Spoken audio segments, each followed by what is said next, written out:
फिलिस्तीन के ऊपर रोने वालों से कह रहा हूं, अपने ऊपर भी रो लो थोड़ा सा। फिलिस्तीन की फिक्र करने वालों, अपने घर की भी फिक्र कर लो। फलस्तीनी कोई बुज़दिल नहीं है, उन पे कोई रहम ना करे। उन्होंने बयान दिया है हम पे कोई रहम ना करे। हमें किसी के रहम की जरूरत नहीं है, अल्लाह का रहम काफी है। और मैंने खुदा की कसम बड़ी कौमों के मैंने दास्तानें पढ़ी, मगर ऐसी कौम ही नहीं देखी। बेशक 5,000 से छोटे छोटे बच्चे, 5,000 से ज्यादा 10 साल की उम्र के बच्चे मारे गए। कितने? 5,000। एक एक ब्रेड के टुकड़े पर 3-3 लोग हैं, 4-4 लोग एक एक ब्रेड के टुकड़े पर। पानी नहीं है, मगर उन्हें सलाम करो, उनकी जुर्रत को, उनके अज़्म को, उनके हौसलों को, कि वो अपने घर के मकान के ढेर पर बैठकर वला नबलुवन्नकुम कह रहे हैं। अल्लाह अकबर। वो कुरान की आयतें पढ़ रहे हैं, वो कह रहे हैं वला नबलुवन्नकुम बिशैइन मिनल खौफि वल जुइ व नक़्सिम मिनल अम्वालि वल अनफुसि वस्समरात व बश्शिरिस साबिरीन। वो क्या कह रही है दुनिया को? और जब मैंने लड़कियों को, मैं अपनी बहनों से कह रहा हूं, मेरी कान खोल के सुन लें, मैंने जो कल से ये बयान परसों पढ़ा है तो मेरा दिल ही निकल रहा है। हबीबुल्लाह भाई, ऐसा बयान मैंने जो बात कर रहा हूं, मौलाना रियाज साहब, आप सब उलमा बैठे हैं, मैंने जो पढ़ा तो मेरा दिल अंदर से निकल गया। उनकी औरतों के बयान, लड़कियों के यह आए कि हम जब अपने घरों में लेटते हैं रात को तो बुर्का ओढ़ के बाकायदा पर्दा करके सोते हैं। किसी ने पूछा क्यों पर्दा करके सोते हैं? घर में तो कोई पर्दा करके नहीं सोता, बल्कि एक्स्ट्रा कपड़े उतार देता है। आप सोते क्यों हैं? वो लड़कियां कहने लगी इस वजह से कि अगर बम क्या पता किस बार आ जाए, किस वक्त हमारा घर मलबे में तब्दील हो जाए, हम इस वजह से पर्दा करके सोते हैं कि जब हमारी लाशें निकाली जाएं तो बेपर्दा ना निकले, बापर्दा निकले।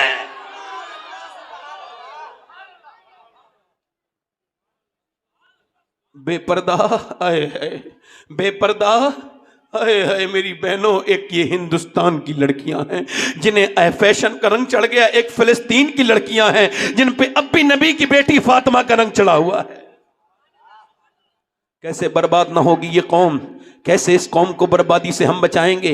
लोग कहते हैं हमारे बच्चे, हमारी बच्चियां हमारा कहना नहीं मान रही। 10-10 साल की बच्चियां इंग्लिश लिबास पहनने लगी, अंग्रेजों को जीन्स पैंट पहनने लगी, टॉप पहनने लगी। बेटियां, इस कौम की बेटियां अब टॉप पहन रही हैं, इस कौम की बेटियां अब जीन्स पहन रही हैं। उसके बेहया शोहर को कोई फर्क नहीं पड़ रहा। अस्तगफिरुल्लाह, माज़अल्लाह। इधर देखो, ये देखो मेरी बहनों, तुम्हें थोड़ा सा समझाता हूं, ज्यादा तो नहीं समझा सकता, इतना जरूर समझ लो। ये देखो, ये मर्द की नमाज है। अल्लाह अकबर। उसने हाथ भी उठाए हैं और उसने हाथ उठाने के बाद यहां को लाया है और कहता है अल्लाह अकबर। और मर्द की नमाज ये है और औरत की नमाज बस ये है, हाथ उसने उठाए हैं और पंजे हिलाए हैं। अल्लाह अकबर, अल्लाह अकबर। ये औरत की नमाज, ये मर्द की नमाज। एक ही रब की तकबीर, एक ही रब के सामने नमाज के लिए तैयार हो रहे हैं, मगर तरीके अलग अलग। अल्लाह जानता है औरत की नमाज का तरीका, औरत के जिस्म की बनावट और है, मर्द के जिस्म की बनावट और है, लिहाजा अल्लाह ने नमाज का तरीका मर्द का और कर दिया, औरत का और कर दिया। अल्लाह नहीं चाहता कि उसकी बंदी नमाज में भी बेपर्दा हो।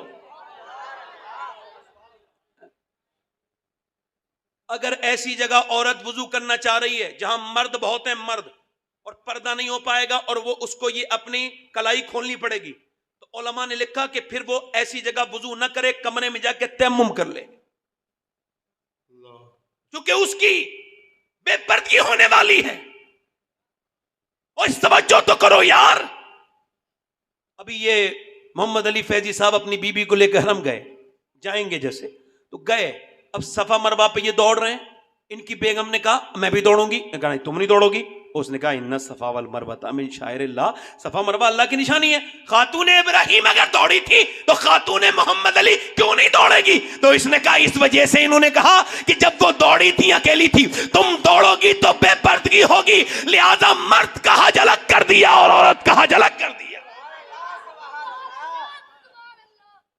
औरत मरे तो 5 कपड़े, मर्द मरे तो कोई औरत मरने के बाद फजीलत वाली नहीं बन गई, मगर मेरे रब ने उसके पर्दे का लिहाज रखा। दिल लग रहा है लो, आप लोगों का नहीं लग रहा? बोलो। उसका लिहाज रखा, उसका करम किया, उस पर फजल किया, उस पर एहसान किया। मौला अली, सुभान अल्लाह। बोलो जल्दी बोलो, या अली, सुभान अल्लाह। मौला ए कायनात, मौला अली कहते हैं मेरी शादी हो गई। जोर से तो बोलो यार। कहते मेरी शादी हो गई। हमारे यहां शादी होती है, जो औरत कभी बेपर्दा नहीं है शादी वाले दिन बेपर्दा। आप देख लेना जाके ऐसी। अच्छा ये घर बर्बाद क्यों नहीं होंगे? जिसने कपड़े लाके दिए, जिसने कमाई के कपड़े लाके दिए, मेहनत करके 10,000 का सूट दिया, उसे तो दिखाया ही नहीं। उसके तो वही, उसके लिए तो वही बेकार मैले कुचैले कपड़े। और दिखाया किसे? गैर मर्दों को। एक साहब कह रहे थे, मेरी बीवी मुझसे बोली, शादी में जा रहे थे, कैसी लग रही हूं? मैंने कहा मैं तो सुबह भी घर होता हूं, शाम भी घर होता हूं, जब चाहो पूछ लो कैसी लग रही हो। अब तो तुम उन लड़कों से पूछो शादी में जो औरतों को तकने के लिए आते हैं, उनसे पूछो कि तुम कैसी लग रही हो। अपने मर्द के लिए नहीं सजेगी, शादियों में ब्याहों में सजेगी और तावीज लेके आएगी किसी से। कोई ऐसा तावीज दे दो मेरा आदमी मुट्ठी में आ जाए। और वो जो तावीज लिख रहा है ना 1,000 रुपए लेके, उसकी वाली खुद उसके मुट्ठी में नहीं है, मगर उसने भी तावीज लिख के कहा है कि तेरी मुट्ठी में आ जाएगी। ये मुट्ठी में आने वाली बात है, मोहब्बत करती नहीं। और मोहब्बत से मोहब्बत पैदा होती है। औरत के लिए मौला अली फरमाते हैं, फातिमातुज़ ज़हरा का ये अखलाक था कि जब मैं घर में आता था तो फौरन दरवाजा खोल के सलाम करती थी, मुस्कुराती थी। पूरी दुनिया की लड़कियां सारे दुनिया के तावीज छोड़ो, आज के इन बेबख्त बदबख्त लोगों को छोड़ो। नबी की बेटी का अखलाक एक तरफ और पूरी दुनिया की औरतों के तावीज एक तरफ। जब शौहर घर में आए तो मुस्कुरा के देख दो। मेरी बेटियां छोटी छोटी बहनें जो आई हैं, इन्हें बता रहा हूं, कल ये दुल्हन बनेंगी। जब शौहर आए तो मुस्कुरा के इस्तकबाल करो। घर में कुछ भी ना हो फिर भी रहमत रहेगी, और घर में सब कुछ हो फिर भी औरत बदतमीज हो, वो मुंह बना के बैठ जाती हो, मनहूस हो, बदबख्त हो, सबके लिए देखे तो मुस्कुरा के देखे, और जो आदमी अपना शौहर उसे मुंह बना के देखे। ये बदबख्त औरतें हैं। हजरत अली कहते हैं मैं घर में गया, मेरी शादी हुई है। सुभान अल्लाह। शादी जब ऐसी होती है तो उसका क्या नतीजा निकलता है, ये भी सुनना, जोर से बोलो सुभान अल्लाह। हजरत अली कहते हैं मैं अपनी दुल्हन के पास गया तो मैंने फातिमा को देख के रोना शुरू कर दिया। तो उन्होंने मुझसे कहा आप रोते क्यों हैं, क्या आपको कोई तकलीफ है? उठी, उठने के बाद मेरा हाथ पकड़ा, कहा ऐ अली आप रोते क्यों हैं, आपको क्या तकलीफ है? कहने लगे मुझे तकलीफ कोई नहीं फातिमा, मैं देखता हूं कितनी भी गरीब लड़की की शादी हो, गरीब लड़की की भी दिल की ख्वाहिश होती है उसको एक जोड़ी कपड़े तो बने उसकी शादी वाले दिन, मगर मैं देख रहा हूं दोनों आलम के मालिक मुख्तार की बेटी दुल्हन बनी है और आपके सर पे जो चादर है दुल्हन के वक्त में बनने में, तो उस पे 17 पैमद लगे हुए हैं बस, और आपके चेहरे पे कोई शिकन नहीं है। मैं उसे देख के रो रहा हूं, हुजूर की तरबियत को देख के रो रहा हूं, आपके सब्र को देख के रो रहा हूं। सैयदा फातिमा ने सर उठाया और कहा मेरे सरताज आप रोए ना। मेरे अब्बा ने फरमाया फातिमा अल्लाह अच्छे कपड़ों से राजी नहीं होता, अल्लाह तो तकवा इख्तियार करने से राजी होता है, अल्लाह तो पर्दा करने से राजी होता है।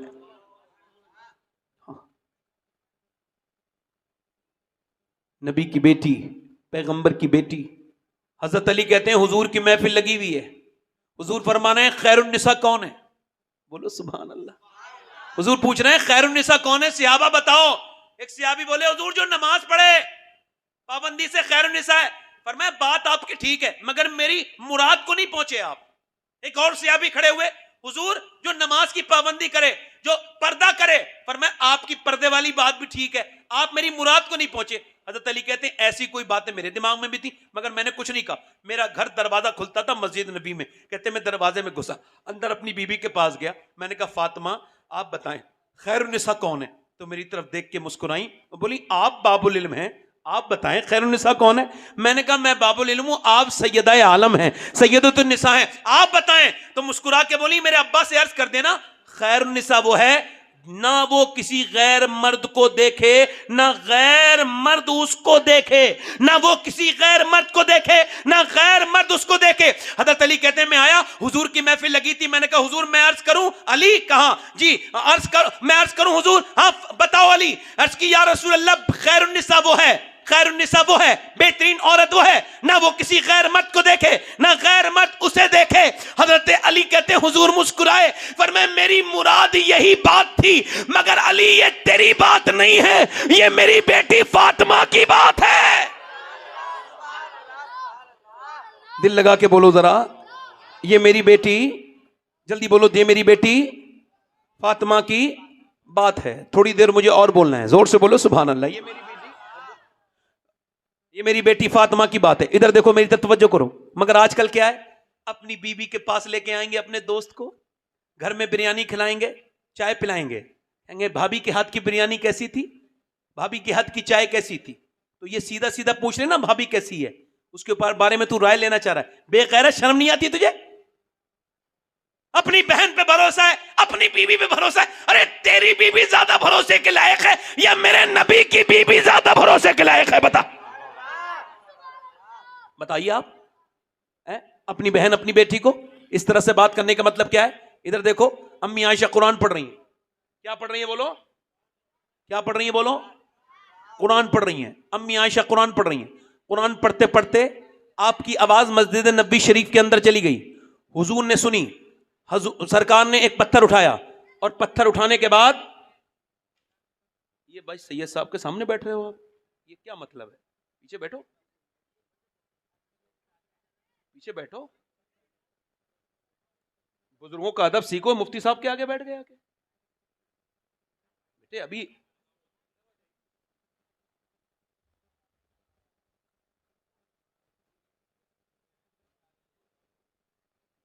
इधर देखो, मेरी तरफ देखो, ये देखो, ये सैयद साहब हैं, मुफ्ती साहब हैं, ये सब बुजुर्ग हैं, बच्चे तो बच्चे ही हैं। अल्लाह ताला हम सबको समझ अता करे। बड़ों का अदब, हमने अपनी जिंदगी में अगर कोई चीज सीखी, और पहली और आखिरी चीज यही है अदब। बेशक, सुभान अल्लाह, अदब पहला करीना है अपने बुजुर्गों को, बड़ा को अदब सबका। दिल लगा के बोलो सुभान अल्लाह, मुस्कुरा के बोलो। बस मैं खत्म ही करने वाला हूं, खत्म करने वाला हूं अपनी बात। हुजूर की बीवी सुभान अल्लाह कुरान पढ़ रही हैं, आवाज आ रही है मस्जिद नबी शरीफ में।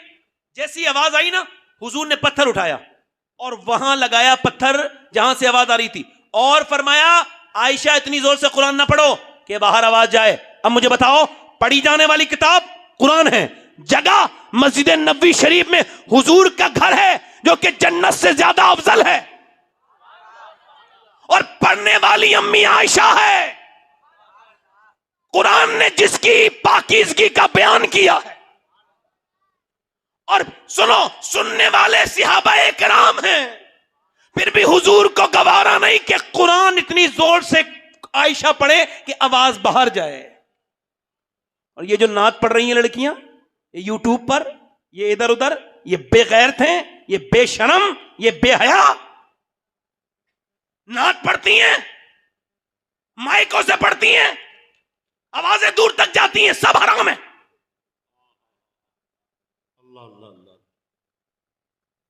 हमारे खानदान में भी औरतें मीला शरीफ पढ़ती थी। हमारे खानदान में सैयदों की औरतें, वो कहती थी हम मिलाद तब पढ़ेंगे जब तुम अपने मर्दों को इतनी दूर भेज दो कि हमारी आवाजें उन तक ना जाए, जो कि हम नबी को राजी करने आए हैं, सभी को राजी करने नहीं आए।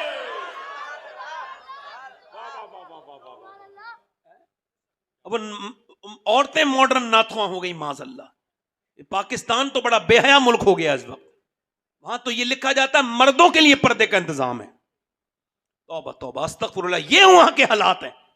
और ये कह रहे हैं कि हम यहां की बात करते हैं, नबी हम बात कर रहे हैं। हाँ, मैं अपने बाप से अर्ज कर रहा हूं, मेरे दोस्तों, मेरे भाइयों, अपनी बहनों को बचाओ, अपनी बेटियों को बचाओ, अपनी दोस्ती अपने तक रखो, बहनों से दोस्ती ना कराओ, घरों में ना लाओ अपने दोस्तों को, अपने यारों को, अपने रिश्तेदारों को, किसी को अपनी बीवी ना दिखाओ, किसी को अपनी बहन ना दिखाओ। तुम्हारी दोस्ती है, तुम्हारी बहन की नहीं है, आपकी दोस्ती है, आपकी बीवी की नहीं है। वरना रोग है, शरीयत को जो नहीं मानता उसका बिगड़ता है, शरीयत का कभी कुछ नहीं बिगड़ता, फिर वो रोता है। याद रखो, जब तक औरतें पर्दे में नहीं आएंगी, जब तक औरतें नेक नहीं हो सकती, जब तक औरतें नेक नहीं होंगी, मर्द, और जब तक बच्चे नेक नहीं हो सकते। अपने घरों का माहौल अच्छा बनाओ, अपने घर में नबी की बेटी सैयदा फातिमा ज़हरा की बातें करो। यही बात करके मैं इस चैप्टर को क्लोज करने वाला हूं कि एक खानदान बदायूं शरीफ से, और वो हिजरत करके दिल्ली गए, और दिल्ली में एक माँ है, एक उसका बेटा है। माँ का बेटा जो है 8 साल की उम्र है, और माँ जो वो सैयद फैमिली से हैं, वो लोग सादात में हैं, इमाम अली रजा की औलाद में से हैं। वो कुरान पढ़ रही है। माँ कुरान पढ़ते, और उसके बाद नमाज पढ़ती है। रात का वक्त है, माँ जब नमाज पढ़ रही है, रो रही है। उसकी रोने की आवाज से 8 साल का बच्चे की आंख खुल गई, उठ के बोला घबरा के, अम्मी क्यों रो रही हो? सलाम फेर के बोली, बेटे मेरे आबी अभी मेरे हाथ पर छिपकली चढ़ गई थी। फिर मैंने सोचा आज तो छिपकली हट गई, मगर कल मैं जब कब्र में जाऊंगी तो कीड़े बड़े आते हैं, कीड़े भागते हैं। जब मैयत रखी जाती है इंसान की खुशबू सूंघ के जमीन के कीड़े आने शुरू हो जाते हैं। कोई नाक में चलता है, कोई मुंह में चलता है। बेटे उन कीड़ों के बारे में सोच के डर लगने लगा। कब्र के बारे में माँ का जब रोते देखा ना, कभी अपने बच्चों के साथ ऐसा करके देखो। अल्लाह अकबर। माँ को जब रोते देखा ना तो बेटा 8 साल का रो के बोला, अम्मा आप तो बड़ी हैं, मैं तो बहुत छोटा हूं, अगर मेरे साथ ऐसा हुआ तो क्या होगा? तो माँ ने कहा सजदा कर, अल्लाह बचाएगा। माँ जब सजदे में बच्चा गया ना तो माँ भी सजदे में चली गई। बेटा भी रोया माँ की तरह। जब वो रोया तो माँ रो के बोली, मालिक यहां तक लाना मेरा काम था, ये कबूल कर लेना तेरा काम है। मेरे मालिक मेरे बेटे को कबूल कर ले, ये मेरा यतीम बच्चा है, ये मेरा यतीम बच्चा है, इसको कबूल कर ले मेरे मालिक, इसको कबूल कर ले मेरे मालिक। माँ रोती रही, माँ रोती रही, माँ रोती रही। जवान हो गया बेटा और माँ जो है वो बूढ़ी होकर इंतकाल कर गई। बेटे का रंग दिल्ली पे चढ़ गया, बेटे का भी विसाल हो गया। मियाँ तकरीबन 700 साल से ज्यादा जमाना गुजर गया। बादशाहों की बीबियां, रानियां, महारानियां, राजाओं की बीबियों की कब्रों के निशान नहीं मिलेंगे, मगर जो रात को एक कमरे में रोती थी आज तक उसका वो कमरा भी सलामत है। उसका मजार 3 बीघा जमीन में बना हुआ है और रोज हर हफ्ते बुध के दिन उसके मजार पे मेला लगता है। उसका नाम सैयदा जुलेखा अल मारूफ माई साहिबा है और करीब में उसके बेटे का मजार बना हुआ है। बादशाहों की खबरें तो ढूंढने पे भी नहीं मिलेगी, मगर उसके मजार पे रोज मेला लगता है। उसके बेटे का नाम निजामुद्दीन महबूब इलाही है। माओ ने कमाल कर दिए, माओ ने कमाल कर दिए हुजूर, माओ ने कमाल कर दिए। ये बच्चे माओ ने दिए थे, मगर अब माएँ जिस तरफ जा रही हैं, हाथ जोड़ के कहता हूं मेरी बेटियों, कब्र इंतजार कर रही है तुम्हारा। तुम नबी को क्या जवाब दोगी? कब्र में जाके बोलो, हुजूर ने पूछ लिया मेरी उम्मत की लड़की है तू, मेरी उम्मत की औरत है तू, मगर अपने बच्चों को तूने दीन ही नहीं दिया, कभी तूने मेरा नाम नहीं सिखाया, कभी अल्लाह का नाम नहीं सिखाया। बोलो क्या हिसाब दोगे? क्या जवाब दे सकता है कोई? मैं आपसे ये पूछना चाहता हूँ, आखिरी बातें मेरी ये बात आपसे अर्ज करना चाहता था जो मैं अपनी बहनों से मैंने अर्ज कर दिया कि जिंदगी मुख्तसर है, आओ तौबा कर लो मेरी बेटियों। आप में से अगर एक लड़की भी पर्दे वाली बन गई तो यकीन जानना ये जलसा नहीं, ये मेरी जिंदगी कामयाब हो जाएगी। और दूसरी बात यह करना चाहता हूं दोस्तों, मौत करीब आ रही है, तौबा कर लो, बस तौबा कर लो। आखिरी बात है मेरी, तौबा कर लो। मैंने अपने हाथ से अपने बाप को दफन किया और होते देखा, और मैंने अपने ताया को दफन होते देखा, मैंने अपने कई रिश्तेदारों को मरते देख लिया। मुझ पर अब ये कोई पर्दा नहीं है कि मैं नहीं मरूंगा, मैं भी मरूंगा, सब मरेंगे। वो बादशाहों को ना छोड़े, वो तो ये तो हमारी जो है ना बहुत ताकतवर हो गए, हम डरते नहीं। कुछ लोग पढ़ लिख के निडर हो जाते हैं, हाँ, कुछ लोग दौलत की वजह से निडर हो जाते हैं। निडर उस्मान जुन्नुरैन, हुजूर ने फरमाया जब हजरत उस्मान गनी तशरीफ ला रहे थे, हुजूर ने फरमाया जिसने हजरत इब्राहिम के चेहरे को देखना है, सहाबा ने कहा जी देखना है, फरमाया सामने देखो, मेरा उस्मान बिल्कुल हजरत इब्राहिम अलैहिस्सलाम की तरह। नूर की सरकार से पाया दुशाला नूर का, हो मुबारक तुमको जुन्नुरैन जोड़ा नूर का, जिसने कई मर्तबा जन्नत खरीदी, हुजूर से कई मर्तबा जन्नत खरीदी। और जब गड्ढा देखा, एक गड्ढा, उर्फे आम में गड्ढा देखा तो बेहोश होकर गिर गए। गड्ढे को देख के होश में आए, लोगों ने पूछा अमीरुल मोमिनीन गड्ढे को देख के क्यों रो गए, क्यों गिर गए आप, क्यों बेहोश हो गए? फरमाया गड्ढे को देखा तो मुझे उस्मान को अपनी कब्र याद आ गई। हुजूर ने फरमाया कब्र आखिरत की पहली मंजिल है, जो इससे कामयाब हो गया उसका आखिरत का मंजिल भी आसान हो जाएगी। ये कब्र बड़ी खतरनाक है, बड़ी खतरनाक है। हजरत उमर फारूक आजम, नबी ने फरमाया मेरे बाद कोई नबी होता तो उमर होता। फरमाया मेरा अल्लाह मेरे उमर पे फख्र फरमा रहा है, बिलखुसूस मेरे उमर पे फख्र फरमा रहा है। अरफात के मैदान में उमर कौन? अल्लाह अकबर, जिसे देख के शैतान रास्ता बदल दे। एक आदमी ने आके आपके चाकू मारा, और जब चाकू मारा आपकी आंख फट गई, दूध पिया निकल गया। उसके बाद आपने सर सजदे में किया, अपने बेटे से कहा सर सजदे में रख दे। मैंने कहा ए मेरे मौत का वक्त करीब है अब्दुल्ला, सर जमीन पे रख दे। नहीं रखा, अपने जानू पे रख लिया, सर जमीन पे रख। सर जमीन पे हजरत उमर का रखा। जब सर जमीन पे रखा गया, हजरत उमर ने अपनी नाक टेकी और कहने लगे मालिक उमर को माफ कर दे। लोग कहते हैं उमर ये है, उमर वो है, नाक रगड़ के बोले मौत का वक्त करीब है, अगर तूने उमर को न बख्शा तो उमर बर्बाद हो जाएगा, बर्बाद हो जाएगा। हजरत अली आए, कहने लगे यार उमर मत रो, मैंने नबी से सुना है तेरा घर जन्नत में है, तेरा महल जन्नत में सुनहरा बना हुआ है, क्या तुम गवाही दोगे अली? कहा मैं भी गवाही दूंगा। और मेरा बेटा हसन भी गवाही देगा। हजरत अली के जब तलवार मारी गई, क्या फरमाया हुजूर ने? जिसका मैं मौला उसका अली मौला। अल्लाह अकबर। जो नबी की बेटी फातिमातुज़ ज़हरा के शौहर हैं, मौला एक कायनात इमाम हसन हुसैन के अब्बा, जब उनके तलवार मारी गई, ये पूरी दाढ़ कट गई, ये पूरा हाथ, ये पूरा जिस्म कट गया, तो दाढ़ी पूरी सुर्ख हो गई और हाथ उठा के क्या कह रहे हैं? ऐ अल्लाह अली को बख्श दे, अली के अमल बहुत थोड़े हैं, अली के अमल बहुत थोड़े हैं। अली के अमल थोड़े नहीं, थोड़े तो हमारे अमल हैं। न बादशाहों को छोड़े, न गरीबों को छोड़े, न अमीरों को छोड़े, न किसी फकीर को छोड़े, न किसी आलिम को छोड़े, न किसी जाहिल को छोड़े, न किसी काज़िल क़ुज़ात को छोड़े, न किसी बादशाह को छोड़े, न किसी शहंशाह को छोड़े। मौत सबको आके रहेगी। जो मौत को याद नहीं करता है उसे भी आएगी, जो याद करता है उसे भी आएगी। जो याद करता है उसके लिए आसान होके आएगी, और जो याद नहीं करता उसके लिए बड़ी सख्त होके आएगी। मौत क्या है? मौत वही है, उरूज के साथ ज़वाल लिखा जाता है, ऐसे जिंदगी के साथ मौत भी लिखा जाता है। आज तक कोई ऐसा पैदा नहीं हुआ जिसे मौत ना आई हो। सबको मौत आएगी, और मौत यकीन जाने, इकबाल कहता है मौत तजदीद मिज़ाक़ जिंदगी का नाम है। मौत के पर्दे में छुपा बेदारी का एक प्याम है। मौत को समझा है गाफिल इख्तिताम जिंदगी, जिंदगी की शाम है सुबह दवा में जिंदगी। इकबाल कहता है तू ये कहता है कि जिंदगी खत्म हो गई, नहीं नहीं, ऐसी जिंदगी की शुरुआत है जिसका कभी शाम नहीं हो सकती। मैंने कितनों के पोस्टमार्टम होते देखे।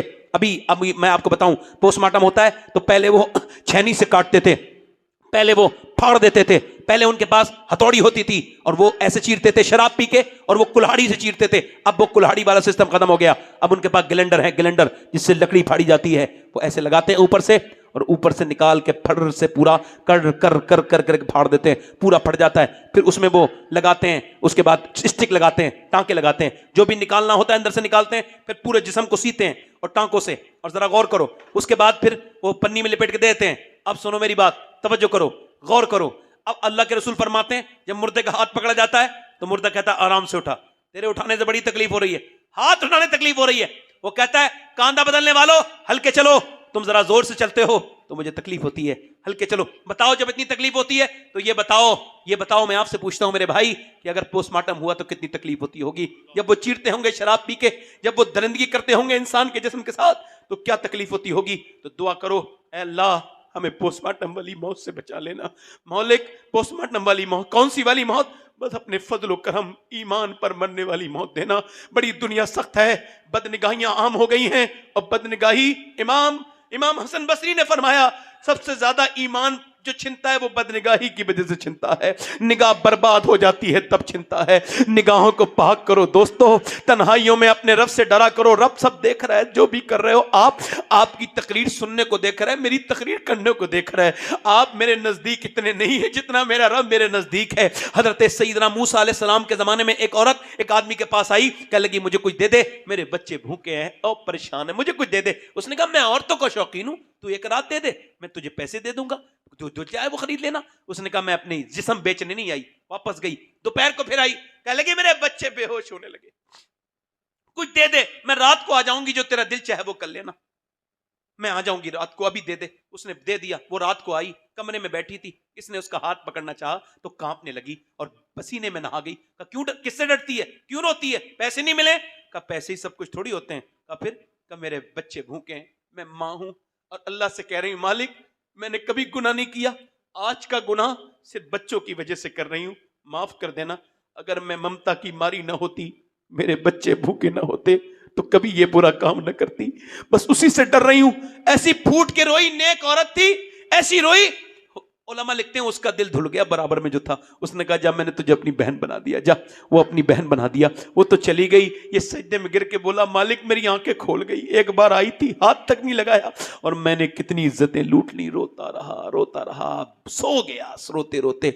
और सुबह को दरवाजे पे दस्तगी करने लगे। आप दरवाजे पे कौन? तो उन्होंने पूछा आपका नाम? कहा मेरा नाम मूसा है, मैं अल्लाह का नबी हूं। कहा आप मेरे घर क्यों आए? कहा तेरा नाम क्या है? कहा मेरा नाम ये है। कहा अल्लाह ने तुझे सलाम भेजा है। कहने लगे मूसा चेक कर लो, मैं इस इलाके का सबसे गुनहगार इंसान हूं, पूरी दुनिया में मुझसे ज्यादा गुनहगार कोई नहीं। मैंने औरतों की इज्जतें बहुत लूटी, मैंने शराबें पी हैं, मैंने पूरी जिंदगी गुनाह किए, मुझे सलाम अल्लाह भेज रहा है? नहीं, तुझे ही भेजा है। क्या तूने कोई नेकी की है? कहा रात रोया हूं, और मूसा इतना रोया हूं कि मेरी पूरी आंखें भीग गई, रोते रोते इतना कभी डरा नहीं जितना रात डरा हूं। तो मूसा ने कहा तुझे मुबारक हो। अल्लाह फरमाता है इंसान तू इतना रो ले चाहे तेरे आंसू, तेरे गुनाह कितने भी हो, इतना रो ले कि तेरे आंसू तेरे गाल तक ढलक के आ जाए, मैं सारे गुनाह यहीं पे माफ कर दूं, उसी से माफ कर। 70 माओं से ज्यादा मेहरबान, उसके सामने झुका करो, उसके सामने रोया करो, रोज अल्लाह के सामने रोया करो। देखो आंसुओं की कीमत कोई नहीं देता, आपकी टीन का पीपा बिक जाएगा, आंसू नहीं खरीदेगा कोई, हालांकि कितना कीमती है, मगर अल्लाह फरमाता है मैं आंसुओं के बदले में जन्नत दे देता हूं, एक आंसू में जन्नत दे देता हूं। उसके सामने रोया करो, उससे अपने गुनाहों की माफी मांगा करो, उससे डरा करो तन्हाई में। मेरी बहनों, मेरी बेटियों, आप भी, आपसे भी कहता हूं, जिंदगी को बदलो। ये जिंदगी, हम हुजूर के उम्मती हैं, किसके पता है, किसके उम्मती हैं? जिसने गारे हिरा में लंबे लंबे सजदे किए हैं, जिसने, अम्मा आयशा कहती हुजूर के पेट पे पत्थर बनते थे ना, तो दुआ क्या मांगनी चाहिए थी? या अल्लाह मुझे खाना दे दे। ये दुआ नहीं मांगी हुजूर ने, पेट पे पत्थर बनते थे, हाथ उठा के दुआ करते थे, अल्लाह मेरी उम्मत कभी भूखी ना मरे, मेरी उम्मत कभी भूखी ना मरे। मैं एक बात कह रहा हूं, कोई बहन अपने भाई से इतनी मोहब्बत नहीं करती, कोई माँ अपने बेटे से इतनी मोहब्बत नहीं करती जितनी हुजूर हमसे मोहब्बत करते हैं। तवज्जो है ना मेरी तरफ? यानी पहले माँ बाप के फरमाबरदार, बाद में बनेंगे पहले अल्लाह के। अच्छा, ये बच्चे जो माँ के पेट से पागल पैदा होते हैं, इन पर रिसर्च हुआ, ये कौन बच्चे हैं माँ के पेट से पागल? इस पर हमने नहीं किया, हार्वर्ड ने रिसर्च किया, हार्वर्ड यूनिवर्सिटी ने। उन्होंने कहा ये बच्चे कौन पागल होते हैं माँ के पेट से, तो उन्होंने कहा ये वो बच्चे हैं जब ये अपनी माँ के पेट में थे तो इनके बाप ने इनको मारा, इनकी माँ को। अब वो जालिम जाहिल, उसको पता नहीं, इलिटरेट पर्सन, उन्होंने मारा बीबी को, असर बच्चे को भी हो गया। अब जरा गौर करो, पेट में बच्चा, बाप मार रहा है माँ को, असर बच्चे पे हो रहा है, यानी बाप जो है उसने मारा माँ को, अच्छा असर बच्चे पे हो गया। अब जरा गौर करें, औरत से जब ये कहता है प्रेगनेंसी में डॉक्टर कि देखो टेंशन लोगी, बच्चे के दिमाग पर टेंशन पहुंच जाएगी, टेंशन है ना, अगर मां कमजोर तो बच्चा कमजोर, मां जोरावर तो बच्चा जोरावर, मां के अंदर विटामिन सी है, बच्चे के अंदर विटामिन सी है, मां के अंदर विटामिन डी है, बच्चे के अंदर विटामिन डी मजबूत है, मां के अंदर आयरन है, बच्चे के अंदर भी आयरन है। मां अगर टेंशन में रहे, बच्चे के दिमाग पे असर हो जाए, मुझे बताओ, मैं आपसे कहता हूं, जब डॉक्टर के पास जाती है औरत, वो कहता है अगर चाहती हो कि ज्यादा आयरन बढ़े, बादाम खाना, ज्यादा बादाम खाना, ज्यादा बादाम खाना, ज्यादा विटामिन डी के लिए धूप में बैठना, ज्यादा विटामिन डी के लिए अमरूद खाना, मुझे बताओ अंगूर खाना, ज्यादा विटामिन सी के लिए संतरा खाना, ज्यादा विटामिन सी के लिए तुम ऐसा करना कि नींबू खाना। अब मुझे बताओ, अल्लाह का बनाया हुआ सेब, संतरा, अनार, अमरूद, बादाम अगर मां खाए तो बच्चे पे असर हो जाए, तो क्या अल्लाह का कुरान मां पढ़ेगी तो बच्चे पे असर नहीं होगा? बोलो तो सही यार। अब जोर सुनो, उधर देखो, अब मां के पेट में बच्चा है, अब मां ना कुरान पढ़ रही है, ना वो कोई नेक काम कर रही है, बल्कि उसने सामने रिमोट रखा हुआ है और उसके पेट में बच्चा है। यहीं से बदतमीजी शुरू हो गई, बेहयाई शुरू हो गई। यानी जैसे ही उसने देखा, आला हजरत इमाम मोहम्मद गजाली कहते हैं, औरत सबसे ज्यादा दुआ उसकी तब कबूल होती है जब पेट में बच्चा होता है। जल्दी बोलो, कब दुआ कबूल होती है? ये पेट में उसके, क्योंकि ये दर्द का वक्त है और दर्द में अल्लाह करीब है ना। तो अब ये दुआ मांगे तो क्या दुआ मांगे? ऐसे करके ये दुआ मांगे क्या, या अल्लाह बच्चा मेरा पैदा हो, बेटा मेरा हो, मगर बंदा तेरा बने, फरमाबरदार बने। ये पानीपत में एक बच्चा पैदा हुआ, कुरान का देखें आप, कुरान कितनी जबरदस्त किताब है अल्लाह की, इसको कोई समझता ही नहीं। सबसे बड़ी किताब, ऐसी किताब कोई नहीं दुनिया में, दुनिया की सारी किताबें इसके सामने के अल्लाह का कलाम है, कुरान है। मगर आज तक, आजकल मियां लोगों के तावीजों पे तो भरोसा है, मगर कुरान पे लोगों को भरोसा नहीं। तवज्जो है कि नहीं? अब वो बच्चा पानीपत में पैदा हुआ, एक दिन रोया, 2 दिन रोया, 3 दिन रोया, 4 दिन रोया, 5 दिन, एक डॉक्टर, दूसरा, तीसरा, चौथा, 5वां, 7वां, बहुत डॉक्टर बदले, 1 महीने लोते ही रहा लगातार। हजरत फखरुद्दीन बाउद्दीन ज़करिया मुल्तानी के दामाद गुजर के जा रहे थे, उन्होंने जब रोता हुआ बच्चा देखा, कहने लगे ये बच्चा रो नहीं रहा है, अल्लाह की हमद बयान कर रहा है। कहने लगे आपका दिमाग ठीक है? ये बच्चा, मुरीदों ने कहा हुजूर क्या? कहा ये अल्लाह की हमद बयान कर रहा है, ये बच्चा जो रो रहा है इस घर में। लोगों ने कहा चलें, उसके घर पहुंचे, कहने लगे कोई है? बाप निकल के आया, जी मेरा बेटा है। कहा अल्लाह का वली है। कहा आपका दिमाग ठीक है? ये 1 महीने से सोया नहीं है लगातार, हमें परेशान कर रहा है, हम डॉक्टर के पास लेके जा रहे हैं, आप इसको वली कह रहे हैं? कहा मेरी गोद में लेके आइए। गोद में लाके दिया, एक कान में कुछ पढ़ा, दूसरे में कुछ, बच्चा खामोश। कहने लगे क्या पढ़ दिया आपने मेरे बच्चे के कान में, बताएं, बड़े बड़े अस्पतालों से डॉक्टरों से ठीक नहीं हुआ, ये क्या पढ़ दिया आपने। कहने लगे बाद में बताऊंगा, पहले ये बताओ क्या इसकी माँ कुरान की हाफिजा है। कहा तो सुनो, जब ये अपनी माँ के पेट में था तो इसकी माँ ने उठते बैठते चलते फिरते खाते पीते सोते जागते इतना कुरान पढ़ा, इतना, ऐसा कुरान रोटी बनाते पे पढ़ती थी, ऐसे दिल से कुरान के पेट के अंदर बच्चे की कुरान सुनने की आदत हो गई, इसकी रूह को कुरान का मजा आ गया। अब जब ये बच्चा पैदा हुआ तो माँ चली गई जचगी में, उसने कुरान पढ़ा नहीं, बच्चे को कुरान की भूख थी, तुम उसे दवाइयां खिला रहे थे, मैंने एक कान में एक आयत पढ़ी, दूसरे में दूसरी पढ़ी, बच्चा खामोश हो गया। उसी बच्चे का नाम शरफुद्दीन बू अली शाह कलंदर पानीपती है। नारे तकबीर, आपको जिस बच्चे से बात करनी है रिसालत आप कर लीजिए जाके। अनवारे मदीना कॉन्फ्रेंस, ये बार बार आ रहा है, आपसे कोई जरूरी बात करना, तकबीर। बहुत जरूरी बात है, कोई कर लीजिए जाके, उसको बात को फारिग करके आइए, फिर वो आपसे बात करने आएगा, फिर मैं डिस्टर्ब होऊंगा। आप बात वहीं जाके कर लीजिए, जरूरी बात है, शायद मेरी तकरीर से भी जरूरी है। आप जोर से बोलो सुभान अल्लाह, दिल लगा के बोलो। इसका मतलब क्या है, औरतों ने कुरान से मोहब्बत छोड़ दी, कुरान पढ़ती नहीं। आला हजरत मुजद्दिद दीन व मिल्लत, जोर से बोलो सुभान अल्लाह। अब आला हजरत फरमाते हैं कि जब माँ अपने बच्चे को दूध पिलाती है और जब वो गोद में लेती है और गोद में लेके जब फीडिंग कराती है, और अगर वो दूध के साथ दुरूद भी पढ़ दे, अल्लाह उसके बच्चे को आशिक रसूल बना देता है। सुभान अल्लाह। लाहौर में कोई आज से 150 साल पहले से भी ज्यादा बच्चे 5 बच्चे अच्छे नंबरों से पास हुए, 5 बच्चे। अब मैनेजमेंट ने, डॉक्टरों ने ये कहा, वो मास्टरों ने ये कहा जो वहां के असातिज़ा थे, हम तुम्हें पढ़ाएंगे क्योंकि गरीबों के नंबर अच्छे आते हैं। जोर से तो बोलो यार, आते हैं गरीबों के नंबर अच्छे नहीं। इसका मतलब क्या है, इसका मतलब यह गरीब मेहनत करके अमीर बन जाता है, और अमीर अगर काहिल हो जाए तो गरीब बन जाता है। जो मेहनत करके कामयाब हुआ है, मेहनत करता रहेगा, छोड़ देगा बर्बाद हो जाएगा। ये भी सुन लीजिए, जोर से बोलो सुभान अल्लाह। अब सुनो, मैं जो बात आपको अर्ज कर रहा हूं, 5 बच्चों के अच्छे नंबर आए, असातिज़ा बोले क्या बनना चाहते हो, फ्यूचर प्लानिंग बताओ, यानी तुम ख्वाब क्या है तुम्हारे। एक बच्चा बोला डॉक्टर बनना चाहता हूं, एक ने कहा मैं पुलिस में जाना चाहता हूं, एक बच्चा बोला मैं इंजीनियर बनना चाहता हूं। अलग अलग बच्चे।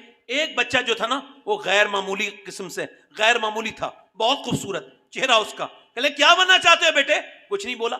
जब 2-3 बार पूछा तो रोने लगा, कहा क्या बनना चाहते हो। असातिज़ा आगे बढ़े, क्या बनना चाहते हो, तुम गरीब हो हमें पता है, मगर हम तुम्हें पढ़ाएंगे चाहे कितने भी बड़े ख्वाब हो, बताओ क्या बनना चाहते हो। वो बोला मैं सिहाबी रसूल बनना चाहता हूं।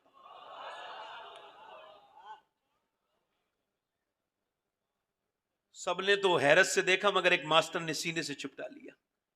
होते ना कुछ लोग समझदार भी, सीने से लगा के बोले मेरे बेटे क्यों सिहाबी बनना चाहता है। कहने लगे मेरी माँ रात को जब कहानी सुनाती है, जब से मैंने होश संभाला, जब से होश संभाला है, मेरी माँ कहती है अबू बकर सिद्दीक की कहानी सुनाती है, कभी गार की कुर्बानी सुनाती है, कभी मक्के की कुर्बानी सुनाती है।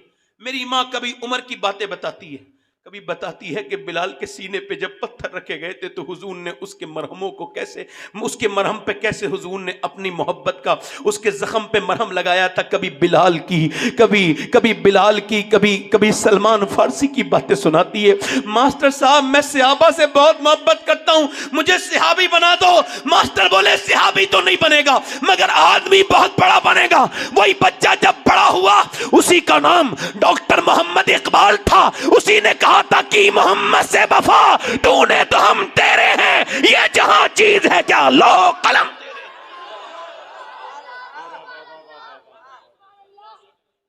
यानी माएं अगर चाहें तो नेक बना सकती हैं, अगर माएं चाहें तो, माएं अगर चाहें तो नेक बना सकती हैं। ये जितने उलमा हैं, हम सबको जितना भी दीन मिला है अक्सर अपने माँ बाप से मिला है। बोलो मिला है नहीं मिला है, मिला है नहीं मिला है। देखो मेरी बात सुनो, एक बात याद रखो, जलसे में वही लोग आए जो ज़ौक रखते हो। बस ज़ौक आदमी का तो मसला यह है कि ये जहां होगा वहीं नहूसियत हो जाती है। ये जहां नहीं मुस्कुराएगा, याद रखो महफिल में शामिल होना जरूरी। जोर से बोले सुभान अल्लाह। महफिल के आदाब में ये है, तवज्जो है नहीं। आप अगर हैं, जिंदा हैं तो बोलिए, जोर से बोलिए सुभान अल्लाह, दिल लगा के बोलिए सुभान अल्लाह। मैं क्या अर्ज कर रहा था, मगर अब वो कह रहे हैं हमारा बच्चा बिगड़ा, हमारी बेटी बिगड़ गई। और यार कैसे बिगड़ी? बेटी तो बिगड़ती नहीं, नहीं नहीं बिगड़ी है। और पहले लोग देखते थे नानी तक, अब तो नानी तक कोई नहीं देखता रिश्ता करने से पहले। उन्हें अपनी नस्ल महफूज करनी होती थी तो कहते थे अच्छी बीवी लाऊंगा, और लोग कहते थे हम इसकी नानी तक देखेंगे। नानी नेक, उनको प्लानिंग थी ना, खाली कमाना नहीं था, बच्चों को नेक भी बनाना था। और नेक मां के बाद बच्चे नेक बनते हैं। अब सुनो, मां कह रही है बेटी ने मेरी नाक कटा दी, भाग गई। और बेटी जब शऊर पे आई ना तो उसने टीवी चलते देखा, अब्बा भी वहीं बैठा है, अम्मी भी वहीं बैठी है, भाई बेशरम बेगैरत वहीं बैठा है, अंदर फिल्म चल रही है, फिल्म देखता जा रहा है, अपनी अपनी अपनी जो है वो फिल्म देखता जा रहा है। उसमें लिप लॉक हो रहा है, उसमें बदतमीजी हो रही है, उसमें गाने हो रहे हैं, उसमें बरहना लड़कियां नाच रही हैं। अब्बा भी देख रहे हैं, शर्म मर गई अब्बा की, बहन भी देख रही है, बाप भी देख रहा है, पूरा घर बेगैरत हो गया।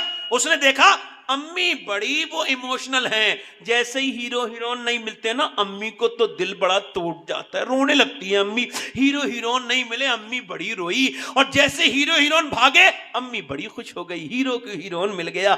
ये खातून ये गुल खिला रही थी, इसने 10 साल से लेके 20 साल तक वही ड्रामे देखे। आखिर उसने सोचा उम्र की दहलीज पर पहुंची, बोली भाग जाऊं, अम्मी तो खुशी होती है भागने से। अब वो भाग गई, अम्मी बोली हाय मेरा नसीब फूट गया, मेरी बेटी ने नाक कटाई। अरे उसने बाद में नाक कटाई, पहले तूने नाक कटाई बदबख्त। तूने उसको फिल्म दिखाई, तूने उसको बेहूदगी दिखाई, तूने उसे गंदे नजारे दिखाए। सुन, अगर तू उस टीवी के सामने रोने के बजाय मुसल्ला बिछा के अल्लाह के सामने रोई होती तो तेरी बेटी नाक न कटाती, तेरा सर फख्र से बुलंद कर देती।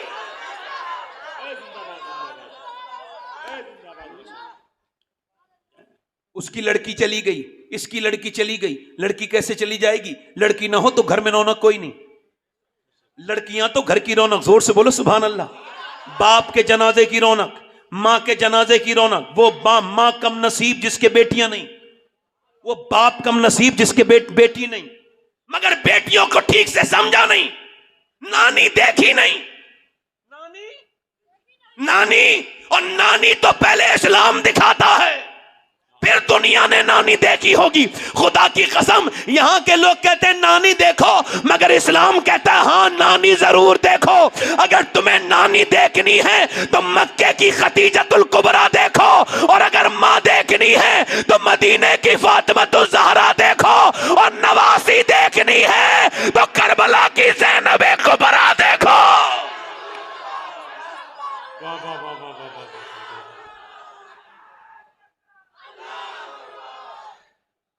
ज़ैनब कुबरा देखो। अब तुम तो हीरोइन की तरह, तुम्हारी बेटियां हैं वो तो हीरोइन की तरह ही कपड़े पहनती हैं, उनके लिबास वैसे ही हैं, उनका चलना वैसे ही है, उनका नमाज नहीं पढ़ती। तुम्हारे आपके घर में मुसल्ले नहीं बिछते। जिस घर में औरतें नमाज न पढ़ती हों उस घर में दीन रहेगा? जिस घर में बेटियां मुसल्ले ना बिछाती हों, मेरी बेटी आज भी अगर तू मुसल्ला बिछा ले, जितने सरकार हाथ उठा के बताओ कितने हुजूर के नाम पे गर्दन कटा दोगे? एक दूसरे की तरफ ना देखना, हाथ उठा के बताओ, नीचे हाथ कर लो। हुजूर के नाम पे जो गर्दन कटा दें दोनों हाथ ऊपर उठा लें, नीचे हाथ कर लें। जो गर्दन कटा सकता है कुछ भी कर सकता है, कुछ भी कर सकता है ना, कुछ भी कर सकता है ना। एक दूसरे की तरफ ना देखना, मुस्कुराना नहीं। जो गर्दन कटा सकता है वो कुछ भी कर सकता है, मुस्कुराना नहीं। बताओ कितने लोग ऐसे हैं जो हुजूर के नाम पे गर्दन भी कटा देंगे और आज से पूरी दाढ़ी भी रखा लेंगे। इस महफिल में खड़े हो जाएं जिनके दाढ़ी आज से ना हो और आज से रखाएं, खड़े हो जाओ, खड़े हो जाओ। दाढ़ी रखाने वाले खड़े हो जाएं, इधर आ जाएं, इधर आ जाएं, आ जाएं। आपकी छोटी दाढ़ी है, कटाना मुड़ाना एक ही बराबर है। आ जाओ, आ जाओ, आप भी आ जाओ, आ जाओ बेटे, इधर आ जाओ, यहां आ जाओ 1 मिनट के लिए, आ जाओ, आ जाओ, निकलो। जिसे दाढ़ी रखानी हो वो इधर आए। शर्माए ना लोग, बुरे काम करते हुए नहीं शर्माते तुम। नेकी सैयद साहब दुआ देंगे आपके लिए, इस माशाल्लाह बैठे हैं सैयद साहब, दुआ करेंगे आपके लिए। यहीं खड़े हो जाएं आके। दाढ़ी मुड़ाना कटाना दोनों हराम है। आप में से कोई है आशिक रसूल? आओ बाहर निकल के आओ। जो दाढ़ी रखाए, हर नबी के दाढ़ी, हर वली के दाढ़ी। इधर देखें, मेरी तरफ देखें, मैंने कहा इधर नजर न देखें। आ जाएं, आ जाएं। नौजवान जो दाढ़ी रखाना चाहते हो इस महफिल में निकल के आए, शर्माए ना। जो दाढ़ी ना मुड़ाएं वो खड़े हो जाएं यहाँ पे, यहीं पे खड़े रहें, यहीं पे खड़े। अभी अभी मुसाफा करूंगा, यहीं पे खड़े रहें। उधर थोड़े से उधर हो जाएं, उधर जो जगह है उधर हल्का सा। बेटे आप बैठ जाओ, तो उम्र तुम्हारी कम है, जब आ जाए दाढ़ी रखा लेना। हंसना मतलब हंसना सीखा है, रोना। अगर आप रोए होते मेरी किसी बात पे तो मैं हंसने भी देता आपको, मगर आप सोच के आपने हंसना सीखा। अफसोस के कुरान ने जहां से भी पढ़ो कुरान को रोना आता है, मगर हमने सिर्फ हंसना सीखा है। अफसोस है इस बात पर। 1 2 3 4 5 6 7, ये 7 हो गए। कोई और आशिक रसूल है जो नबी के नाम पर आज से दाढ़ी रखा है पूरी इस महफिल रसूल में? कोई है? दाढ़ी कटाना मुड़ाना एक ही बराबर है। आओ चाचा आओ, देखो ये कितने अच्छे इंसान है। ये उठे भी हैं, इन्होंने मसला भी बता दिया है कि इनकी दाढ़ी दाढ़ी नहीं, दाढ़ी तो अब होगी जो ये रखाएंगे। दाढ़ी कटाना मुड़ाना एक ही बराबर है। आइए मुबारक हो, बस आपका आना बड़ा मुबारक है। यहीं खड़े करें, 2 मिनट खड़े रहें अगर परेशानी ना हो। आ जाए बेटे आ जाए, यहीं आ जाए, यहीं जाए। और कोई दाढ़ी रखाने वाला है इस महफिल में? इधर कोई है आशिक रसूल? फिलिस्तीनियों को याद करने वालों, आओ अपने ऊपर रहम करो, नबी की सुन्नत रखाओ। आओ, कोई आशिक रसूल है इस महफिल रसूल में जो अपने नबी की मोहब्बत में दाढ़ी रखाने के लिए खड़ा हो इस महफिल रसूल में? 10 हो गए। 11वां कोई आशिक रसूल है इधर से कोई? देखो बगैर दाढ़ी वाले को कोई टोकता भी नहीं, कितने भी गुनाह कर ले, मगर दाढ़ी वाले को बंदा टोक देता है। दाढ़ी रखा गुनाह कर रहा है, मतलब क्या है? बगैर दाढ़ी वाले का पता नहीं है किधर का, और दाढ़ी वाले पे मोहर लग जाती है। यार तू मदीने वाले का गुलाम है, तेरे ऊपर गुनाह करना ज़ेब नहीं देता, तू क्यों गुनाह कर रहा है? और कुछ लोग कहते हैं शादी नहीं होगी दाढ़ी रखाने वाले की। और अगर अच्छी लड़की चाहिए तो दाढ़ी रखाओ शादी से पहले। हबीबुल्लाह भाई, अच्छी लड़की चाहिए तो दाढ़ी रखाओ शादी से पहले, क्योंकि कोई बेहया बेगैरत और किसी भी फिल्मी एक्टर को पसंद करने वाली तुझे पसंद नहीं करेगी, तुझे वही पसंद करेगी जिसे मदीने वाला पसंद होगा। है कोई और नौजवान जो दाढ़ी रखा के अपनी शादी को मजबूत करे? है कोई और आशिक रसूल जो सुन्नत रसूल के लिए खड़ा हो जाए इस महफिल रसूल में? देखो देर ना करो, एक बारी और कह रहा हूं, मेरा वक्त जो है ना, हालांकि मेरा कोई वक्त था नहीं, मगर फिर भी मेरे हिसाब से खत्म हो गया। 1.25 घंटे ज्यादा हो गया मुझे, है ना, 1.5 घंटा हो गया, तो माफ कीजिएगा। घड़ी असल में टूट गई है तो ये उसको जो है वो मीजान नहीं कर पा रहा हूं वक्त को अपने। ये आ रहे हैं भाई दाढ़ी रखाने के लिए, आ रहे हैं दाढ़ी रखाने के लिए, आ रहे हैं। माशाल्लाह, सुबह आप लोग सुभान अल्लाह भी नहीं बोल सकते? बगैर दाढ़ी वालों तुम भी सुभान अल्लाह कहो, अल्लाह आपको भी तौफीक देगा, अल्लाह वो तौफीक देने वाला है। और कोई है माशाल्लाह दाढ़ी रखाने वालों, हाथ ऊपर कर लो, हाथ ऊपर कर लो, लोगों कहो उलमा